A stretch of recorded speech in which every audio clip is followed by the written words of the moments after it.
Big boss വീട്ടിലെ വിവാദമായി മാറിയ ജാസ്മിൻ ഗബ്രി കൂട്ടുകെട്ടിനെതിരെ തുറന്നടിച്ച് Rajith Kumar. Bigg Boss Malayalam season 2 ജനപ്രിയ താരമായിരുന്നു രജിത് കുമാർ.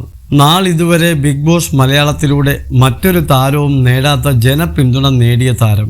ഗബ്രിയുടെയും ജാസ്മിൻ്റെയും സൗഹൃദം മുൻകൂട്ടി തയ്യാറാക്കിയ പദ്ധതിയാണോ എന്ന് സംശയിക്കുന്നതായാണ് സൈന സൗത്ത് പ്ലസിന് നൽകിയ അഭിമുഖത്തിൽ രജിത് കുമാർ പറഞ്ഞത്.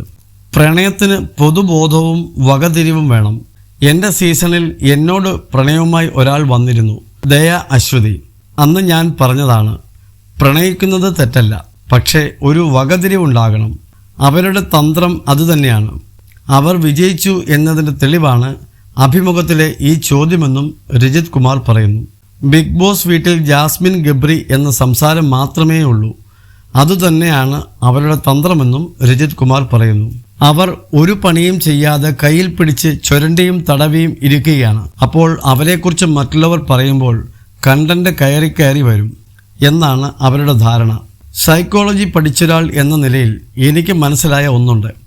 ഇവർ അവിടെ കയറി 3-ാം ദിവസം തിക്ക് ഫ്രണ്ട്സായി മാറിയവരല്ല. മുമ്പ് തന്നെ ഇവർ തന്നെ സൗഹൃദമോ അകത്തു കയറിയാൽ ഇങ്ങനെ ചെയ്യാം എന്ന ഗൂഢാലോചനയോ ഉണ്ടായിരുന്നുവോ എന്ന് അന്വേഷിക്കണമെന്നും അദ്ദേഹം പറയുന്നു. സീസൺ 2 വരെ കയറുന്നത് വരെ മത്സരാർത്ഥികൾക്ക് പരസ്പരം അറിയില്ലായിരുന്നു. എന്നാൽ സീസൺ 3 മുതലാണ് PR വർക്ക് ആരംഭിക്കുന്നതെന്നും അദ്ദേഹം പറയുന്നു. ബിഗ് ബോസിനകത്ത് വെച്ച് ഇത്തരത്തിലുള്ളൊരു പ്ലാനിംഗ് ജാസ്മിനും ഗബ്രിക്കും സാധ്യമാകില്ലെന്നും അദ്ദേഹം പറയുന്നുണ്ട്. 24 മണിക്കൂറും കൈപിടിച്ച് നടക്കാൻ 3 ദിവസത്തിനുള്ളിൽ സാധിക്കില്ലെന്നാണ് അദ്ദേഹം പറയുന്നത്. അതിനാൽ ഇത് അവരുടെ പ്ലാനിങ്ങിൻ്റെ ഭാഗമാണോ എന്ന് നോക്കണമെന്നാണ് രജിത് പറയുന്നത്. മറ്റുള്ളവർ തങ്ങളെക്കുറിച്ച് ചർച്ച ചെയ്യണം.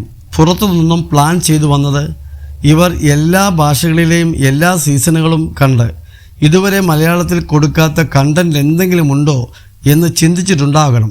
അങ്ങനെ കാഴ്ചക്കാർക്ക് ഇറിറ്റേഷൻ ഉണ്ടാകുന്ന തരത്തിൽ ഒരു പദ്ധതി ഇംപ്ലിമെൻ്റ് ചെയ്തതാകാം എന്നാണ് തനിക്ക് തോന്നുന്നതെന്നും അദ്ദേഹം പറയുന്നു. ഹിന്ദിയിൽ ഇതുണ്ട്, ഇതൊക്കെ ഈ ഷോയിലുള്ളതാണ്, എന്നാൽ ഇവിടെ ഇറിറ്റേഷനാണ് തോന്നുന്നതെന്നും അദ്ദേഹം പറയുന്നു. സൗഹൃദമുണ്ടാകുന്നതും പ്രണയമുണ്ടാകുന്നതും സ്വാഭാവികമാണ്.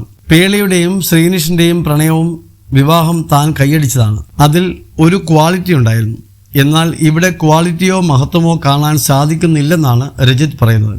ഏത് സമയം ഒരാളുടെ കൈ പിടിച്ച് ഇരിക്കുമ്പോൾ തനിക്കതിൽ ഒരു മഹത്വവും കാണാൻ സാധിക്കില്ല. താൻ അതിനെ എതിർക്കുകയോ സപ്പോർട്ട് ചെയ്യുകയോ ചെയ്യുന്നില്ല. പക്ഷേ സ്വയം നാശത്തിൻ്റെ കുഴി കുഴിക്കുകയാണെന്നും രജിത് പറയുന്നു. മനുഷ്യൻ്റെ ഒറിജിനൽ സ്വഭാവം പുറത്തു വരും. കാരണം 50 ലക്ഷം രൂപയുടെ മത്സരമാണ്. പക്ഷേ എന്തു ചെയ്തും 50 ലക്ഷം രൂപ നേടി പുറത്തു വരുമ്പോൾ അതിൻ്റെ മഹത്വം നഷ്ടമാകുമെന്നും രജിത് പറയുന്നു.